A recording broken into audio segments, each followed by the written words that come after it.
Back for another week of the JMU Women's Lacrosse Coaches Show with head coach Shelley Klaes-Bawcombe. And Coach, we talked to you today as the co-regular season champions following a thrilling win over Towson to close the regular season last Sunday.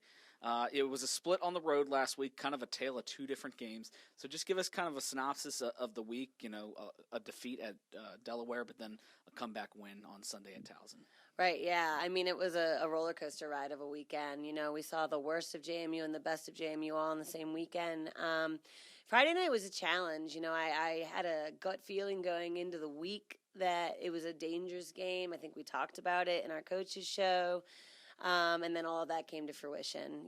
Delaware was just totally on point. They were fighting for their lives, and they looked incredible out there. And really, they were the team that we all expected them to be all year long. Incredible speed, incredible tenacity. Their goalie had an incredible game. Of course, we made her look really, really good with our shot selection. But they finished their plays. And JMU, we were just we were a little flat. We seemed to not have clarity in what our purpose was on that day. And, unfortunately for us, we just couldn't put it together. And I think the first play of the game was kind of the way the whole game went. We had the ball down on defense. We get a piece of the pass. It bounces on the ground. Delaware player picks it up and shoots it in, and it's a great initial play, but then we can't finish it, and Delaware is able to capitalize. With all that being said, we did well on the draw, and we rebounded really well on, Sunday.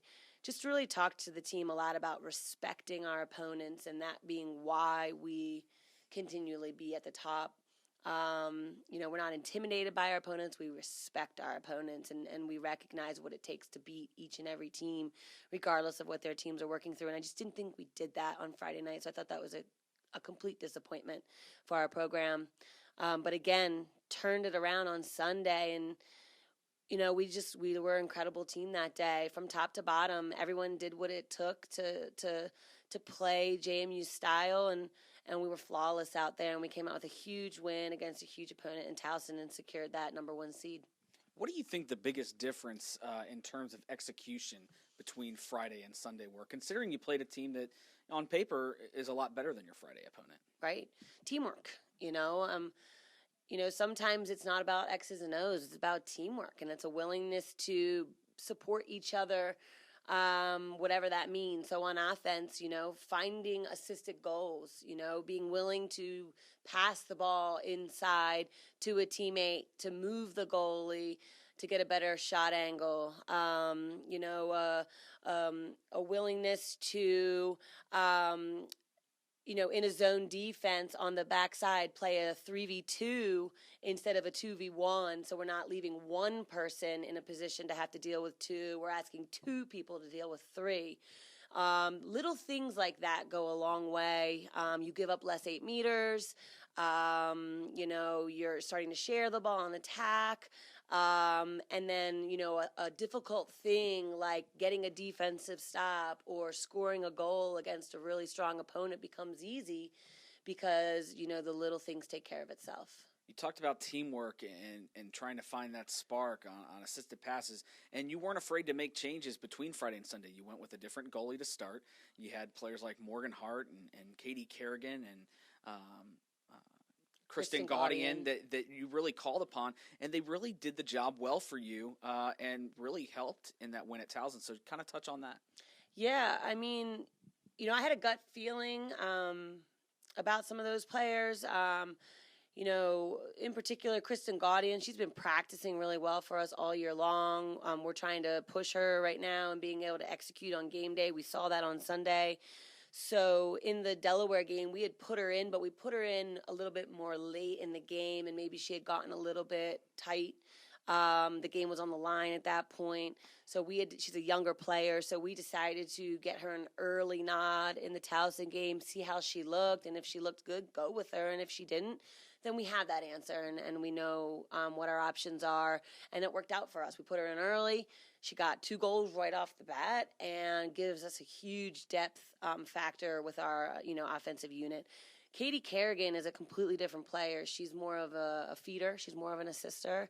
And we were a little bit stale in the second half. So I, just went with a gut feeling that, she'd been advocating for herself behind the scenes to the coaches. She had been doing it in a way that was respectful, not complaining, just offering up what she thought her skill sets were. And if she's got the strength to be able to be vocal, maybe she has the strength to be able to execute on game day. So I just went with it, and it worked. She ended up having the game-winning goal. It was an incredible feat. It was maybe a little bit of a no-look shot. It was on the goal line extended, so it was very little to no angle. And I just think she took not only our opponent by surprise, she took our whole team by surprise and really just showed us what she's capable of. It's really great because when you have players like Betsy Angel and Jackie Gordon and Brooks Lawler and Taylor Grass who are expected to do that for the team, and then somebody comes in there who really doesn't have much pressure on them all and steps up for the team, it really just gives everybody that confidence that they can do it too, and it's exactly what we needed to close the game out, And then the goalie situation, we've been doing that all year long. We're just kind of going with momentum. Whoever's coming up with momentum off of practice, off of game day, we're just rolling with it right now, not really overthinking it, and just have so much faith in our defensive unit to be able to roll with our decisions and trust us. And our goalies are really responding really well to it too. So we're just going to stick with that from here on out because it's working. This week, it's all about JMU. JMU is the opponent because we don't know who we're playing in the 1-4 game, 1 o'clock a week from Friday. What are the primary focuses for JMU facing JMU this week? Yeah, we need to clean up some things. We're going to be, initially looking at some film and looking a little bit more at the potential opponents that we might draw and just trying to clean up maybe some of our systems and, get a little bit tighter on offense and defense. But we're also going to be looking for potential sparks. If Katie Kerrigan can come in and have the most impactful play in the game, who else could be potential sparks for us off the bench? We had two huge transition defensive plays, one with Emily Pillion, who had a check in transition, and that ground ball led to the yellow card, which allowed us to hold on to the game. But Caroline Sandovich, another player off the bench, also had a check in transition right after that to secure that possession.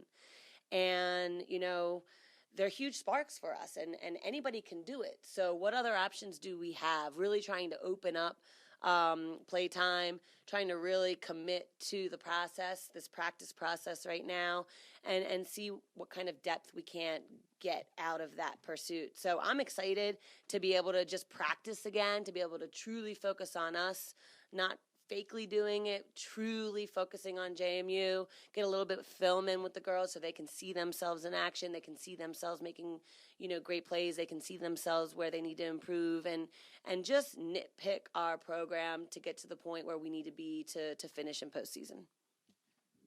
It's a nice feeling to be the number one seed and a regular season champion once again, I'm sure, but obviously the work is not done. When you do get to Philly next week, you have 2 games that you have to win to ensure that your season extends to the NCAA tournament. Do you think your team understands the point they're at and how important each game is? And obviously, some might say that last week might have been overlooking your first opponent to your second opponent. What has to happen to ensure that no team's going to be overlooked? Because it certainly is going to be a pretty competitive championship. Well, I think it's we're going to start off right from the get-go today at practice and in a little bit here, making it very clear verbally that we have 1 game left. And that's it. It's that simple. It's pretty black and white. We've guaranteed ourselves 1 match. And not allow any room for lack of clarity there. I think that with the way things went down last Friday, as disappointing as that game was, I think it's very clear to this team how easy it is to overlook a game.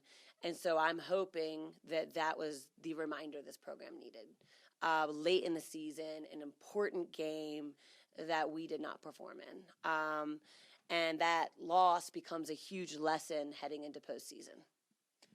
Well, Coach, we certainly appreciate the time, as we do every week. A big week of practice ahead of you guys as look to get better, and we'll see you and a selected player next week for the Coaches Show, and then we'll really get to dive in on who our opponent will be on Friday night. Thanks for the time, Coach, and good luck with practice this week. All right, thanks for having me.